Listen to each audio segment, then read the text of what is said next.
I want to speak to you about a truth that we all share, a truth that we all must face. It is a truth that many of us try to avoid, one that we push to the back of our minds, hoping it will disappear. But no matter how fast we run, no matter how far we go, it is always there, waiting, watching, and reminding us of its inevitability. I speak of death, the great equalizer, the final destination of all who walk this earth. Let me share with you a story of a man who, like many of us, was haunted by the fear of death. This man seemed full on the surface. He had wealth, success, achievements, all the pleasures that one could imagine. Yet every night when he closed his eyes to sleep, he would dream of a shadowy figure, one that followed him everywhere he went. He couldn't see the face of this figure, but he knew deep in his heart that this figure was death itself. Night after night, this figure would appear in his dreams, and night after night, the man would run through dark forests, across empty fields, down deserted streets, desperately to escape this figure. But no matter how fast he ran, no matter how hard he tried, this figure was always a few steps behind him, relentless and unwavering. This man wasn't afraid of death itself. No. His true fear was the acknowledgement that one day his time will come. He was afraid of accepting the truth that his life, with all its wealth, achievements, success, pleasures, will end. Therefore, he feared the unknown, the uncertainty of what comes after his life. One night, as he was running through his dreams, exhausted and weary, his legs gave out and he collapsed to the ground, breathless and defeated. The figure, everly patient, approached him slowly for the first time. He did not attempt to flee. Instead, he lay on the ground, looking up at this figure with fear. Then he asked with a trembling voice, "Why have you come after me?" The figure standing before him replied with a calm and gentle voice, "I have been with you since the day that you were born. My presence is not meant to harm you nor bring fear, but to remind you of a truth that you cannot escape. I walk beside every human on earth, patiently waiting for the time when their journey will end. But you, like many others, have wasted your life trying to run from me instead of embracing the time that you have." He tried not to run from death, but from the fear that gripped his heart. The man, now realizing the truth, asked, "If you are not here to hurt me, why do you follow me?" The figure replied, "I am here to help you understand that my presence is not your enemy. Your fear of me has kept you from living your life to the fullest. You have wasted your days trying to escape what cannot be escaped.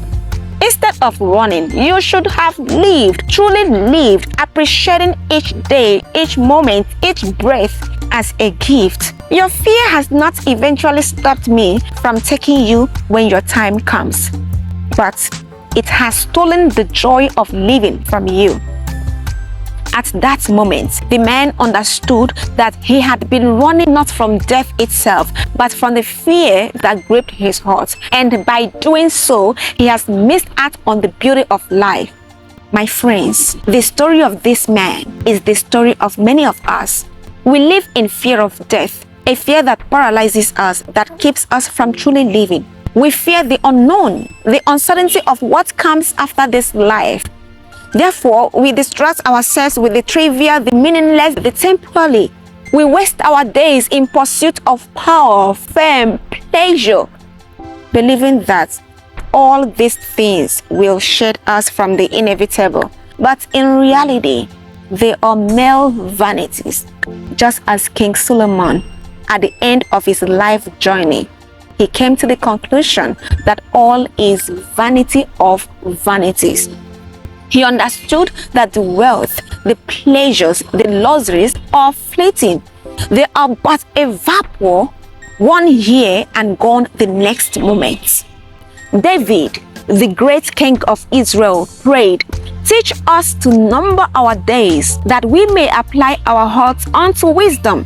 He knew that life is short, that our days are limited, and wisdom lies in understanding this truth. When we accept the reality of death, when we stop running from it, we begin to live with purpose. What should you do with this life that has been given to you? How should you spend it, knowing that one day it will come to an end?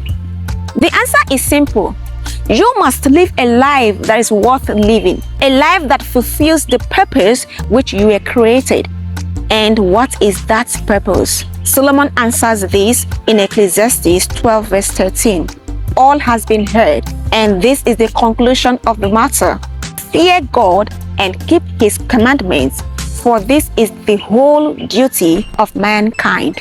We are not here to chase after the wind, not to accumulate treasures that will rust and decay, but we are here to live in accordance with the will of God, to love one another, to show kindness and compassion, to forgive those who have wronged us, to live in peace and harmony.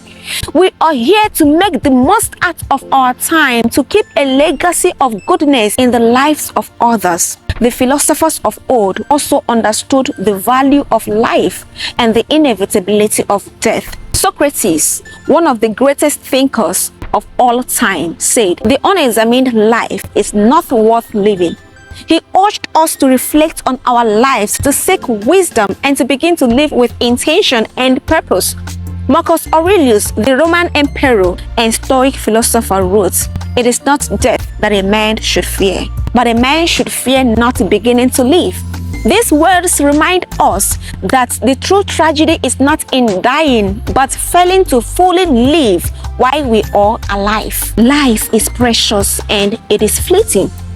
You don't know how many days that you have left, but instead of allowing this truth to fill you with fear, let it fill you with purpose. Let it inspire you to begin to live each day to the fullest. Let go of grudges, bitterness. Free yourself from the chains of anger and resentment, because all these things wear you down, preventing you from truly living. You must let go of the need to compete with others, striving to achieve what is unattainable. You must let go of measuring your worth by the standards of the world. The world tells us that true success is defined by power, wealth, and status. But that's a lie. True success is found in purpose, fulfilling the purpose for which you were created. And that purpose is found in serving God, loving one another, and making a positive impact in the lives of people around us. In the end, when death comes for us, it will not matter how much money we made, how many possessions we accumulated, and how much power we had. What will matter is whether we served, whether we loved, whether we forgave, and made the most out of the time that we had. So, dear friends, I urge you to stop running away from the fear of death. Stop letting it control you. Instead, embrace it. Use it as a motivation to live each day with intention, purpose, and love.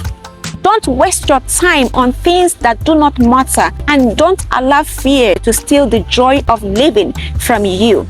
Remember, David says, "Teach us to number our days, that we may apply our hearts unto wisdom." You must live wisely, appreciating each day as a gift from God, so that when your time comes, you will face it with peace, knowing that you lived a life worth living. You have fulfilled your purpose. You left a legacy of love and goodness. You made the most out of the time that you had. I challenge you to reflect on your life. Are you living with purpose? Are you making the most out of the time that you have? Or are you letting fear to hold you back?